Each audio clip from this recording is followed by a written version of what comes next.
The fluorescent lights of the airport buzzed faintly overhead.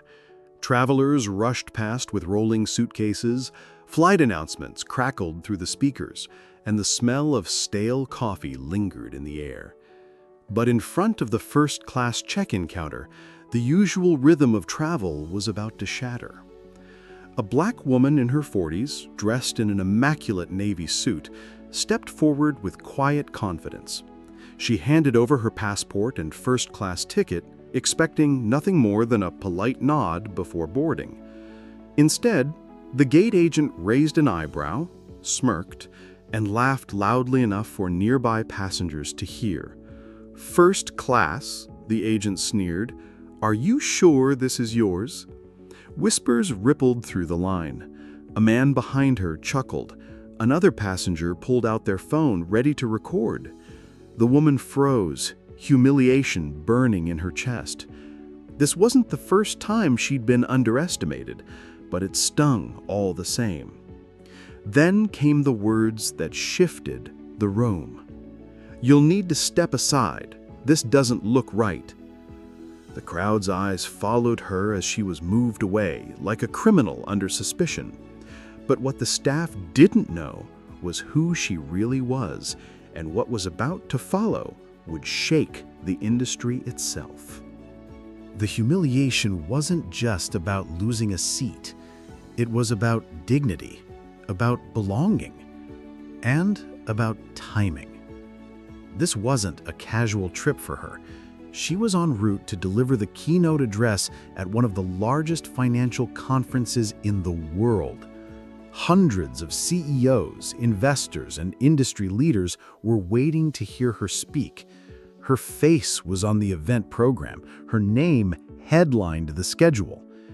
She wasn't just a passenger. She was one of the most respected voices in the entire sector. Missing this flight would mean missing the chance to command the stage, and worse, it would mean allowing her credibility to be questioned before she even arrived. Around her, the airport felt less like a neutral space and more like an arena. People stared at her suit, her skin, her composure. Some pitied her, others judged her, but no one stepped in. And yet, this was only the beginning. The agents at the desk hadn't just mishandled the ticket. They had stepped into a storm far greater than they could imagine, one that would soon engulf their entire company. This was the calm before a storm no one at that airport saw coming. The woman at the counter wasn't new to this behavior. She had worked at the airline for years. Among colleagues, she was known for her sharp eye and no-nonsense attitude. But those phrases often meant something else: arrogance, condescension, and quiet prejudice. She had a history of lecturing passengers who looked out of place in premium cabins, rolling her eyes when people of color presented elite membership cards, smiling warmly at businessmen in suits, but double-checking documents when it came to others. Her supervisor wasn't much better. A man who prided himself on keeping order, he backed her up without hesitation. To him, rules mattered more than respect. He believed in hierarchy, and in his eyes, the black woman standing before him wasn't at the top. Passengers had complained before. Some whispered about the hostility, but no one had the power or the proof to challenge it. Until now. Because this wasn't just another traveler they could brush aside. This was a woman who had faced and conquered bigger battles than anything they could imagine. What the agents didn't know was that the woman they had chosen to humiliate wasn't just any passenger. Her name carried weight in boardrooms across the country. But before the titles, before the millions, she had been a girl raised in a working-class neighborhood by immigrant parents who taught her the value of persistence. She had studied by candlelight when the power was cut off. she had worked multiple jobs to pay her way through school. Professors doubted her, recruiters overlooked her, but she never stopped pushing. With every obstacle, she built resilience like steel. She rose through the ranks of finance, started her own firm, and invested in communities others ignored. She became a mentor, a philanthropist, and a voice that demanded inclusion where there was silence. And yet, for all her accomplishments, prejudice still tried to strip her of dignity in the simplest of places, an airport check-in counter. But what the staff didn't realize was that all those years of struggle had prepared her for this exact moment. And in this moment, the very strength she had built would become the oppressor's undoing. The supervisor leaned across the counter, speaking in a louder voice, as though humiliation needed to be amplified. "Ma'am, we can't let you board until this is verified.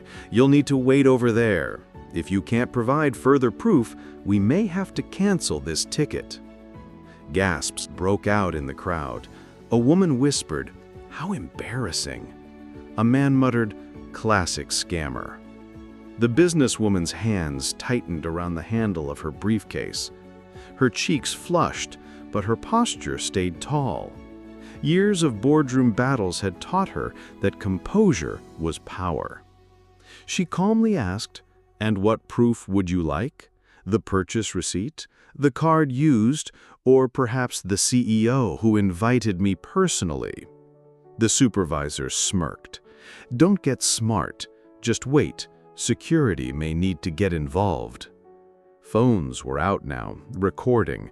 Some passengers shook their heads in silent support, but no one dared to challenge the staff outright. It looked like the woman was cornered, powerless.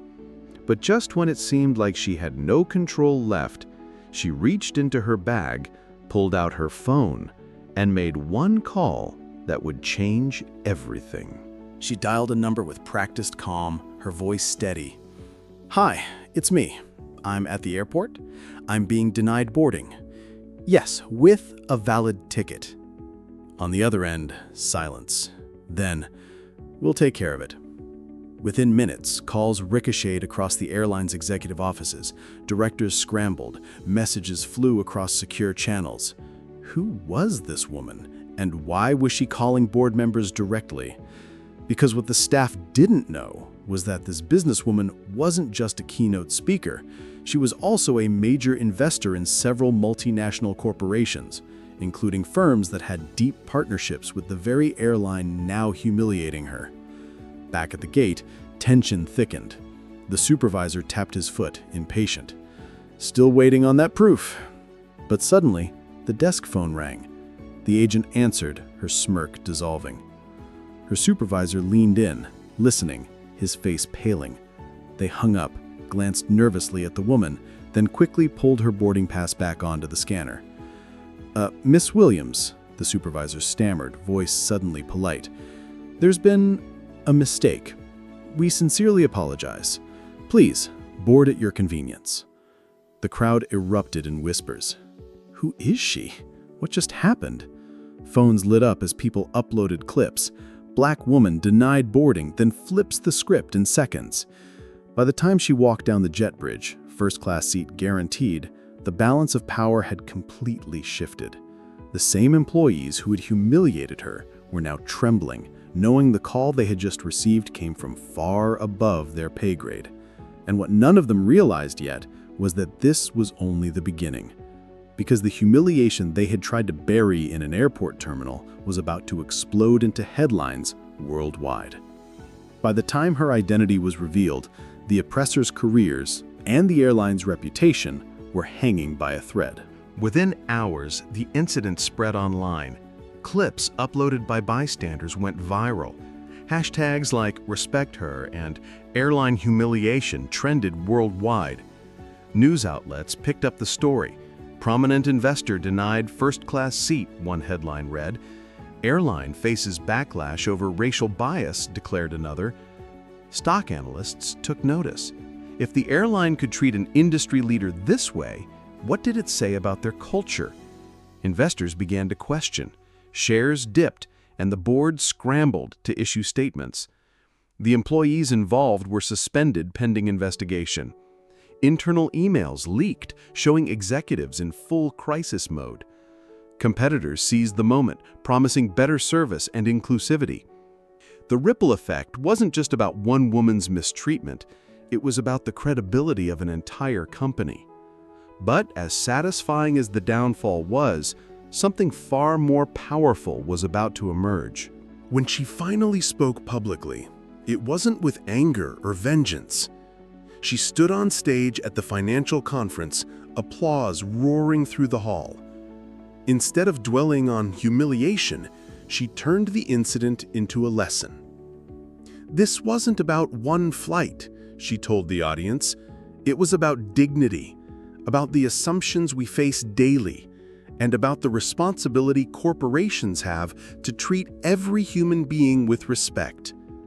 Her words resonated far beyond the event. Communities rallied, leaders pledged reforms. The airline issued not just an apology, but promises to overhaul its training and accountability structures. Her response wasn't just personal vindication, it was a statement for everyone who had ever been told they didn't belong. Because this wasn't just one woman's fight, it was the start of a bigger movement. The story came full circle. What began as humiliation at a check-in counter became a global lesson in dignity, power, and resilience. She showed the world that silence in the face of injustice helps no one, and that dignity can dismantle arrogance in ways louder than anger ever could. Now the question is, what will we do with this story? Will we stay silent when we see bias unfold? Or will we call it out, share it, and make sure no one can look away? If this story moved you, don't just watch, act. Share it with someone who needs to hear it. Leave a comment about how you'd handle injustice in your own life. And subscribe for more untold stories of resilience and courage. Because every story like this is a reminder, dignity belongs to all of us. And when we stand for it together, no gate, no counter, and no system can deny it.